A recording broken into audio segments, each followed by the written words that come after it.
Is Creed, are you ready? All right. Go ahead.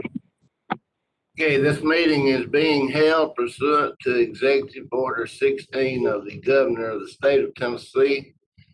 As such, all members of the board must be able to hear me and each other. And at this time, we'll take a roll call. Mr. Fewburn? Here. Mr. Hughes? Here. Mr. Lovett? Here. Mr. Allman? Here. Mr. Ring? Mr. Graves? Here. And I'm here. So if you cannot hear other members, please notify us so we can kind of correct that. All votes will be done by roll call. This meeting is available to the public on Public Access TV and is streaming live on YouTube. So we'll call the Board of Directors meeting of the Williamson County Communication District to order. Mr. Chairman, apologies, Mr. Ring has joined us. Hey, okay, Mr. Ring, you here now? Yes, sir. All right. Accounted for. All right, the approval of the minutes from November 17th. Any deletions or additions? I believe, if I could, Kenny is not a board member. He is our attorney, Okay, and we have him down as. okay. All right. I'll get that changed. For some reason, there's a typo area on the dates. It's 12. Some on page 2 and 3. I'll see at the top. I see that. Okay. What I need to do is get you out of the info bank. There are corrections, additions, or deletions? I move to approve with the corrections. What was that? I move to approve with the corrections. All right. Is there a second? Second by John Allman. Okay, we had a motion and a second. We have a vote by roll call. Mr. Fewburn? Oh, yay. Hughes? Aye. Don't go. Mr. Allman? Aye. Mr. Ring? Aye. Mr. Graves? Aye. I vote aye. So the minutes for November 17th, 2020 is moved as corrected. Treasury report. Mr. Lovett. Thank you, Mr. Chairman. Got Amy here, got a few things to cover regarding our CD finances, checks ins and outs, and all sorts of exciting things.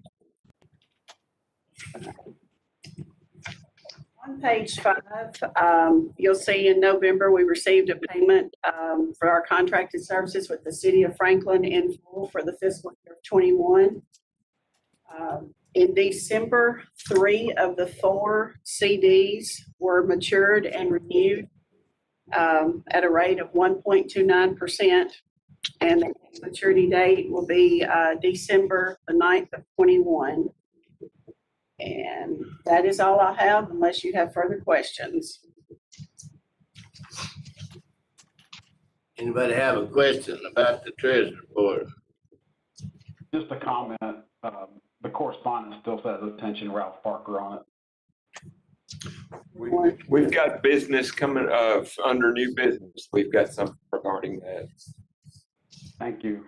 Yes, sir. All right, is there a motion to approve the treasury report? Motion to approve the treasurer's report. Second, anywhere? Second. Have a motion and a second. All right, we'll call the roll again. Mr. Fewburn? Yay. Mr. Hughes? Aye.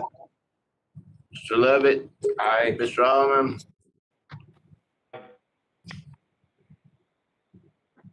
Strawman, Aye. Mr. Ring, Aye. Mr. Graves, Aye. unanimous.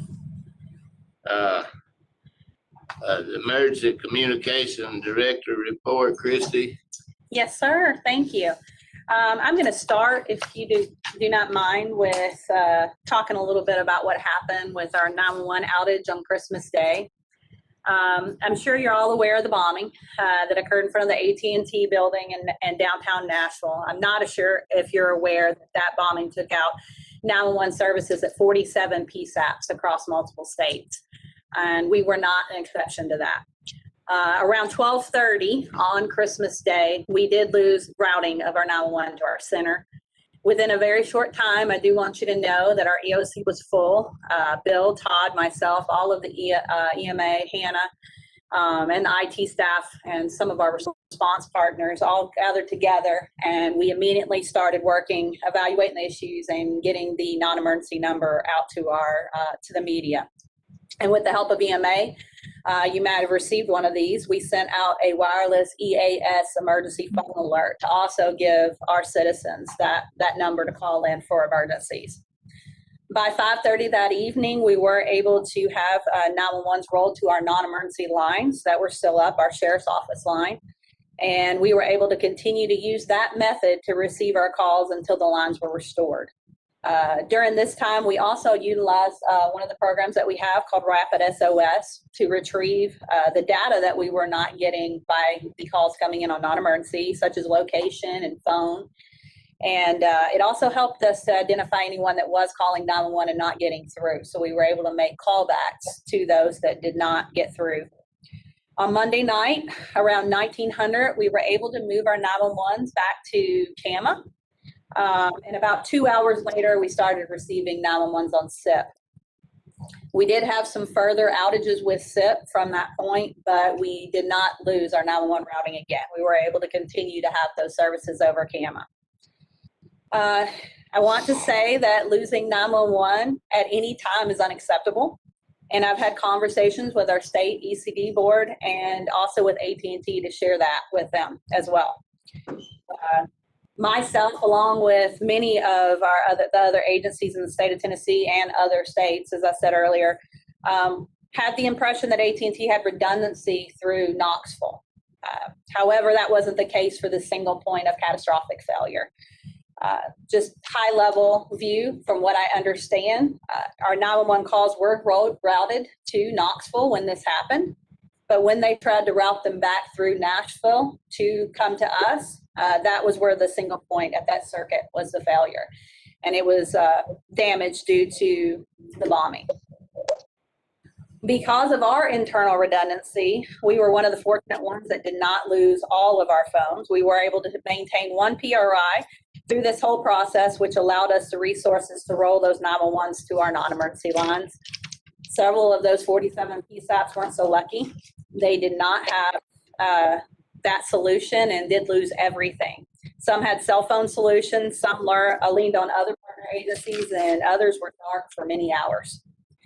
The next TECB board meeting is scheduled for February 3rd at 9:30 a.m. I plan to be virtually attending that meeting. At this meeting, some of the representatives from AT&T should be there to discuss more about the failure and to offer solutions, especially about communication in the future. I've submitted several of these concerns to the board and to AT&T, and I'm sure other PSAPs have done so as well. So we're hoping to hear some solutions at that meeting. And again, we've already, just like we did that day, had some internal and external meetings that we're going to continue to discuss ways to ensure we can mitigate this in the future. And if you have any other questions, I can see what I can answer, and hopefully I'll have more for you at the next meeting after the February 3rd TECB meeting.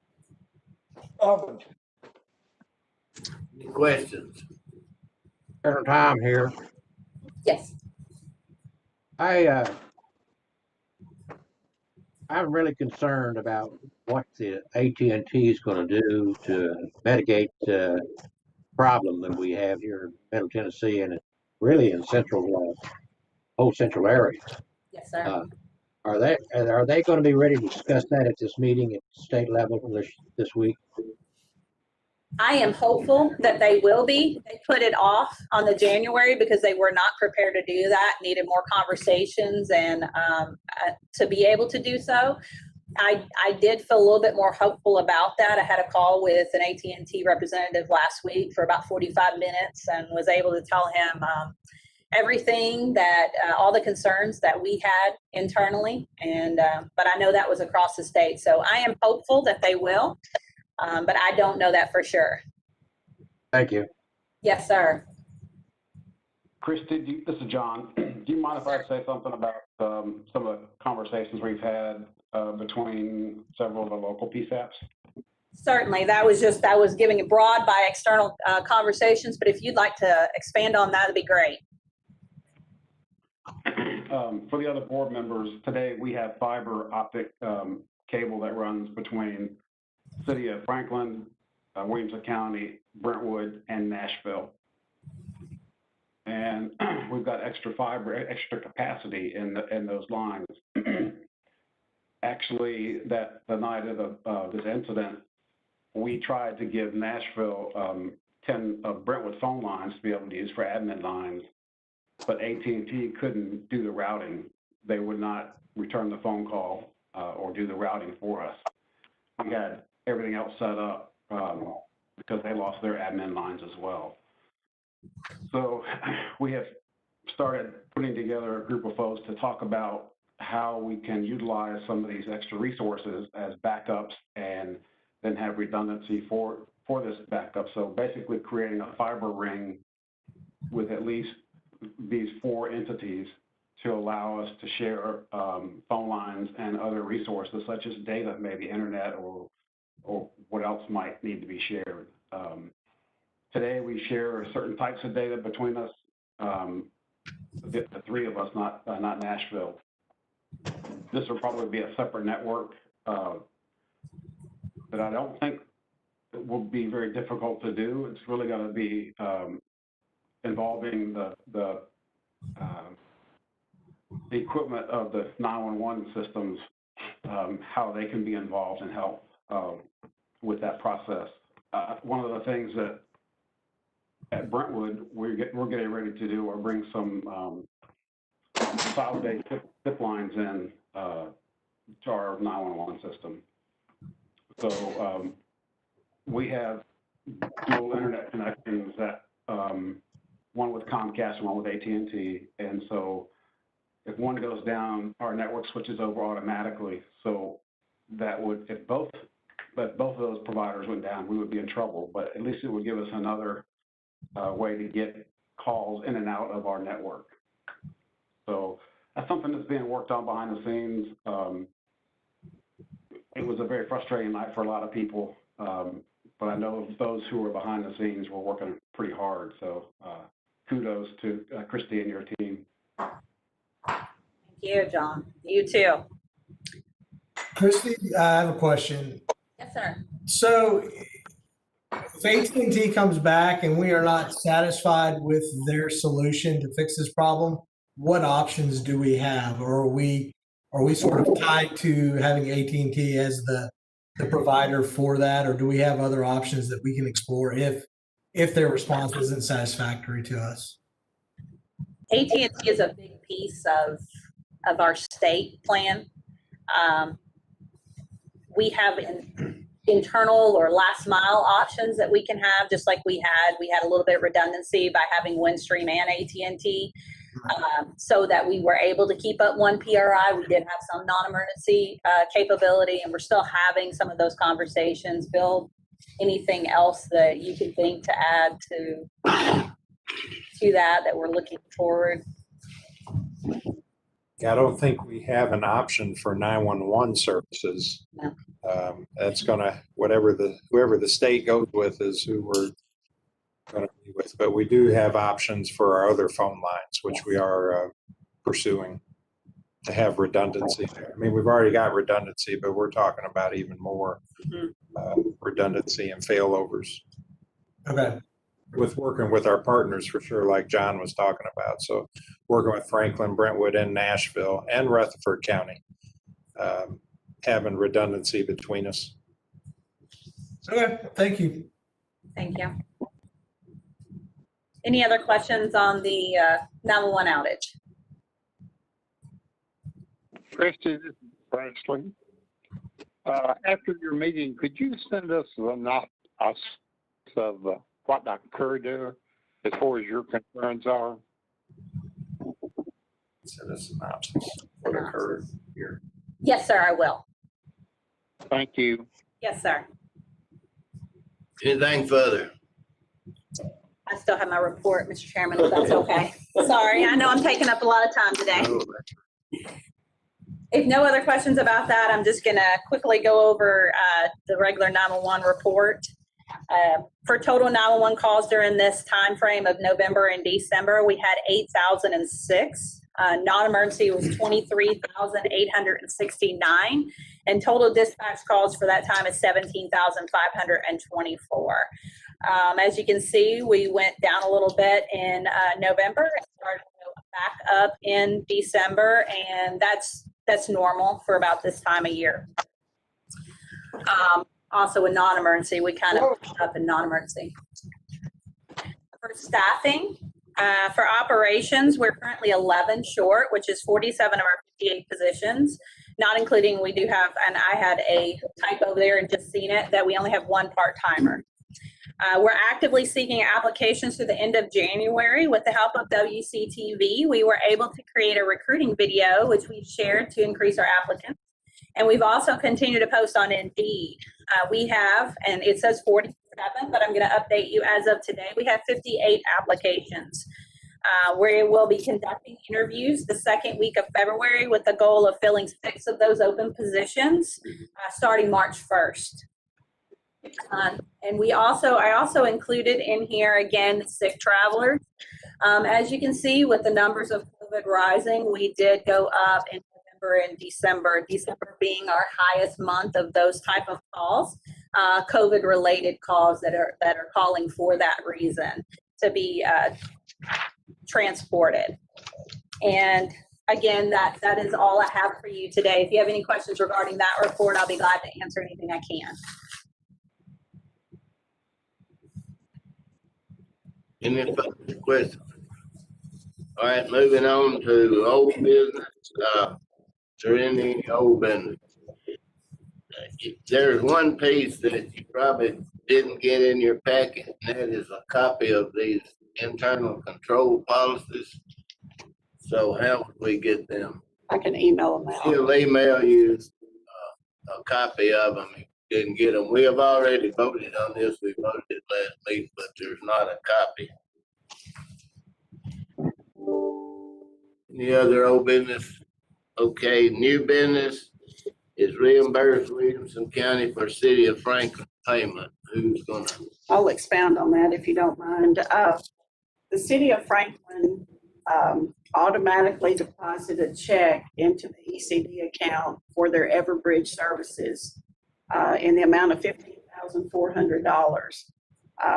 I wanted to verify that that's been done, so you will, excuse me, see in your packet, there's an email from First Bank showing that that actually was done. So we will need to get write a check back to Williamson County to take the funds out of our account where they should go. So somebody needs to make a motion. Is there a motion? Follow up on this recommendation to reimburse, I guess we're reimbursing Franklin. We have to formally receive the money in to show it as an income in a other account. Right. But then we need to reimburse we need to pay forward to Williamson County. The check was supposed to be from Franklin to Williamson County, and instead it was written to the ECD or transfer. Is there a motion? Do we need a motion on this? Need a motion. Better write the check. So moved. By John Allen. Is there a second? Second. Okay, we'll do that. Any discussion? We do it by roll call. Mr. Fubern, Yay. Mr. Hughes, Aye. Mr. Levitt, Aye. Mr. Almond, Aye. Mr. Ring, Aye. Mr. Graves. Aye. All right. That is approved unanimously. And the second part is to approval to remove Ralph Parker and add Amy Gossett to accounts. And that's all the bank accounts, right? Yes, sir. Yes, sir. As you may recall, we had this before when we had a change in that position where the bank requires to have a signed copy of the minutes where the board has accepted the departure of one member that's on the account and approved adding the replacement. So we need to formally, as a board, agree that wonderful Ms. Gossett replaces Mr. Parker. I move for approval. Have a motion for approval. Is there a second? Second. Any discussion? Okay, we'll do this by roll call once again. Mr. Huber, Aye. Mr. Hughes, Aye. Mr. Lovett, Aye. Mr. Almond, Aye. Dean,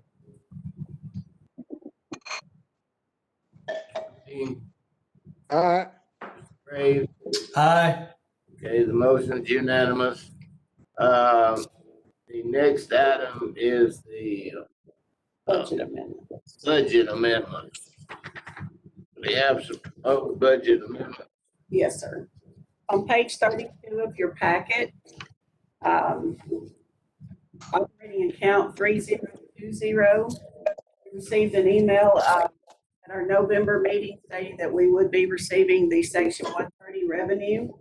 So we would need to add the $178,806 into our budget, as well as line item 5006. We would need to add in the 88,000 our call control subsidy. That was in the email from November. And then as we just previously discussed, the $15,400 that came into our account from the city of Franklin, we still need to receive it in our budget so that we can take it out. So those are the three budget amendments I'd like to propose. Kenny, can we just vote on them as one? Yes, sir. Okay, thank you. That's a total of three. Anybody have a question of what we'll be voting on? Is there a motion to approve? We'll be approving all three of the recommended changes to the budget. The money we got in most. Is there a motion? I so move. Is there a second? Second. All right, any discussion? We'll roll call again. Mr. Huber, Yes. Mr. Hughes, Aye. Mr. Levitt, Aye. Mr. Almond, Aye. Mr. Ring, Aye. Graves. Aye. All right, carried unanimously. And is there any other new business that anybody has? Next is our legal counsel, Young. Yes, sir. We need to update the contracts with Fairview and Nolensville. You all will remember, if you remember, a few years ago, the city of Franklin consolidated their dispatch and have paid for several dispatch positions. And at the time that took place, we were talking about what the other cities, Fairview and Nolensville, would pay. And we had discussed trying to develop a formula that would satisfy everyone. And I don't believe we ever developed a formula, at least not to my knowledge. And so that's something that we need to work on. And in addition to that, we need to update the interlocals, like I said, with Fairview and Nolensville. I have started working on the new interlocals. the previous interlocals are 10, almost 20 years old, and have just rolled over from year to year. And there are quite a few things that need to be updated in the agreements themselves. Hey, Ken, this is John. Yes. Are the payments based upon population? I don't know what the payments are. We based had on. payments there, it's just based on population. Let's see. I think I can fill in a gap here. We did come up with a formula, and the formula is based on how many people it takes to dispatch those departments. And we've got that in writing, and we've already communicated that to Nolensville and Fairview, and they have verbally committed to making those payments to those amounts, and I'll get that to you. Okay, perfect. Was there anything else? We No, didn't sir. prove nothing, right? That's already been. Let me also add the reason we went with what does it take to dispatch that department? It also allows those cities and towns, if they want to have more telecommunicators on staff to handle more work or other channels, then that will create a cost increase. So it leaves it up to those departments to manage that, working with us. Mr. Chairman, I recommend that for our next meeting that we have these contracts in writing before us, plus the amounts for both cities. Okay. And Bill's agreed to that, I think. So we'll need a motion on that. He'll furnish that. Anything else? Any other business of any kind you want to discuss? We're adjourned.